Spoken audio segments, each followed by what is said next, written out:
So for those of you that know, you're in my team meetings, so hopefully you come in and I do what's known as the quote of the week. The quote of the week.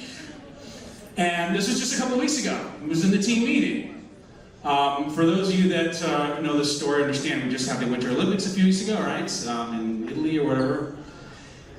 And if you know the story, Lindsey Vonn, about a week before the Olympics, was in a major ski accident.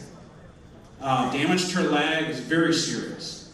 And a week later, she announces that she still intends to ski in the 2026 Winter Olympics. And I remember this just a few weeks back. It was, I think, a Super Bowl Sunday, right? And they had this report on TV, and we're at home with my daughter, and a couple of friends, my wife, and my daughter just kind of looked at me and like, I don't understand why she's doing that. That's just dumb.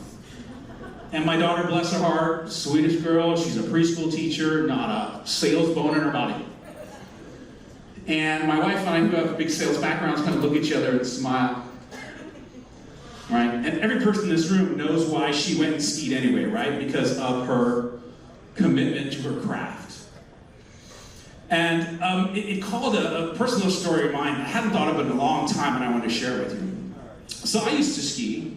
And for those of you who don't know, I grew up in Germany. I was an Army brat. And so our winters or spring breaks were skiing in the Alps.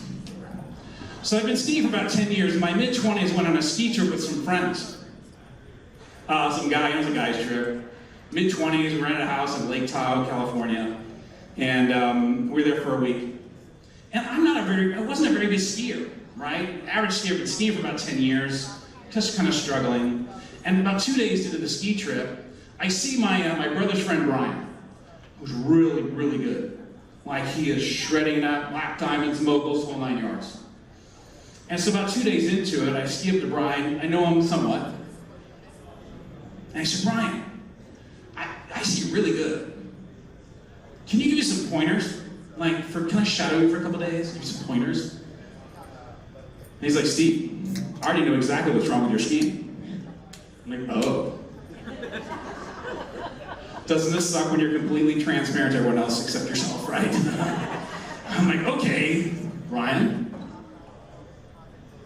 And Brian was a handsome guy. And it's the 90s, so he had like an all-white ski suit on. I'm sure there was some neon in there somewhere, right? And he looks me down, he's leaning on his ski poles. He's like, you're not falling down enough. What? I thought the point of skiing was to stay up and go. Steve, hear me out.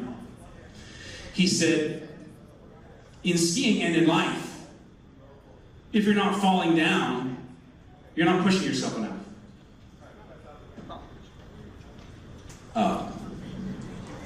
He said, look, your technique is fine. You're pretty good, but you're not falling down enough. And the reason you're not falling down enough is because you're not pushing yourself, and I can't help you with that. And he skied off after dropping the truth bomb on me. And so the rest of the week, I really attempted to fall down as much as I can. And I think that's something you have to ask yourself every day too, is are you falling down? All right, thanks very much. I appreciate you.